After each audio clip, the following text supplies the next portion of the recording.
Yes, I think I'll take the opportunity to make a report, and I'm just going to, I don't have anything prepared, so Mr. Lucas, could you keep track of the timer for me so I don't go over? It's a topic that I've been concerned about for some months, and it began in November or December, and I think most people became aware of it at that time, and that is the advance of large language models. That is, computer language models that can essentially compose essays, books, practically anything that's asked of it. And I was amazed at the time, and I was alarmed. I thought, this is going to be a big social disruptor. And of course, since then, a lot of speculation is that it's going to cost a lot of jobs. So there's going to be a lot of people displaced by this because it can do the work that people with higher education can do. And it's going to have an effect on higher education as well. Already, I guess there are seminars at IU specific to how do instructors cope with such a device that students could be using in composition.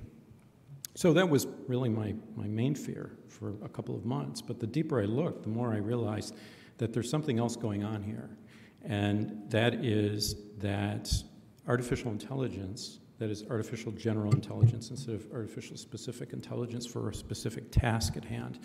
Artificial general intelligence is making leaps and bounds. And it's been sort of turned loose on the world.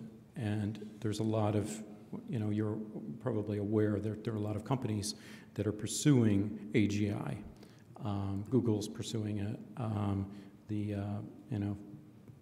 Facebook, whatever it's called now, is pursuing it. And they have their own models, Bing, ChatGPT, and new versions come out almost every few weeks. It's astounding, and what's even more astounding is that the designers don't know exactly how it works. So in other words, they've written the code, they've written the algorithms, but they've turned it loose on the internet, and it mines the internet for essentially human knowledge in a vast, vast way. And so it essentially, and it learns by interaction with people. So it's learning as it's proceeding, and it's becoming more and more adept at what it's doing.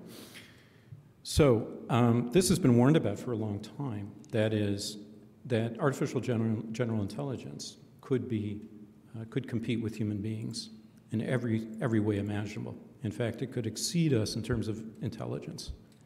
And there's a lot of people that have been warning about this for some time, and I've completely not been aware of it. But now that I am, people like Mo Gaudat, Robert Miles, Max Tegmark, Connor Leahy, and a number that have signed a petition about a month or so ago, 1,800 signatories of technical experts and other notables in the field have signed a petition pleading for a 6-month moratorium on this type of research because they say that there are inherent dangers.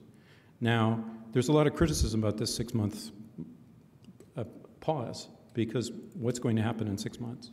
What has happened in the 6 months since I found out about ChatGPT? Not much in terms of safety. So the safety effort is called alignment. That is, that can the AGI, the artificial general intelligence, align with human values? And this is a big question. No one knows how to do it. And yet we're on the verge of creating something that's going to be far more intelligent than us. Furthermore, I find out that it's turned loose because it is, of course, mining the internet for information. So if it does achieve sentience, sounds like sci-fi, doesn't it? But if it does achieve sentience, it may choose to hide itself. It's got a lot of places to hide, a lot of servers around the world. So it may realize that it needs to preserve itself. So there may be a reason why it would want to hide for an opportune time, okay? Because it knows it's in a box, and it knows that it's dependent on us. But it's evolving, and it's becoming more and more intelligent. So this is the containment problem, it's called. So there's the alignment problem, there's the containment problem. And furthermore, what has been advised for years not to do is to have this intelligence write its own code. So it can evolve. It's called, I think, recursive adaptation.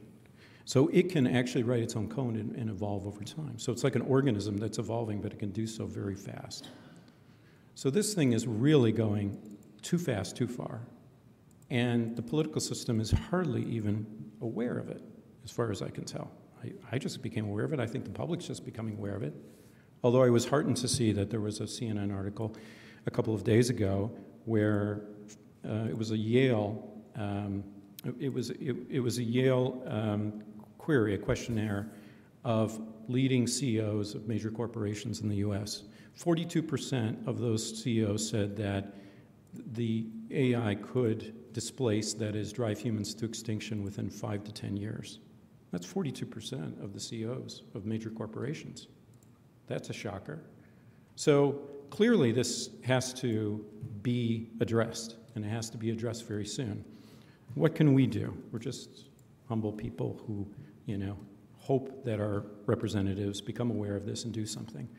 I think that we should be calling our representative and pleading with them to learn as much as they can from the experts. There's one person in particular I think is very good, and he's been warning about this for 2 decades. His name is Eliezer Yudkowsky. He wrote an article in Time magazine about a month ago, and it's pretty shocking. And what it says is, if AI becomes smarter than us, then we cannot control it. It will be off on its own, and it will likely kill us. That's what he says in this article in Time magazine. Look it up. And he has a lot of good reasons to say that. I can't find any fault in what he's saying, and so it's very alarming to me because he studied the problem, and he says that there needs to be an immediate moratorium on this type of technology. It should not go forward. And yet, there's so much money to be made that venture capital is pouring in, even as we speak, to advance this faster and faster. Okay, who's going to be the first? Who's going to be the next one to compete with ChatGPT-4?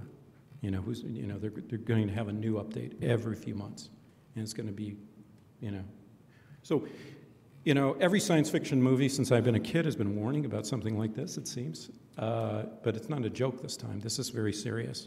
And I think that it's an existential threat, and I think that I'd like to offer a resolution to the council when we return from our hiatus, or summer hiatus, to send to our representatives to say, take action on this, pay attention, do something. And it's a big ask, because they not only have to say a moratorium on this type of research, but they also have to get the agreement of all the countries where this research is occurring, including China, Russia, etc. But I think it rises to that level of existential threat, such as nuclear war, such as climate change, and so forth.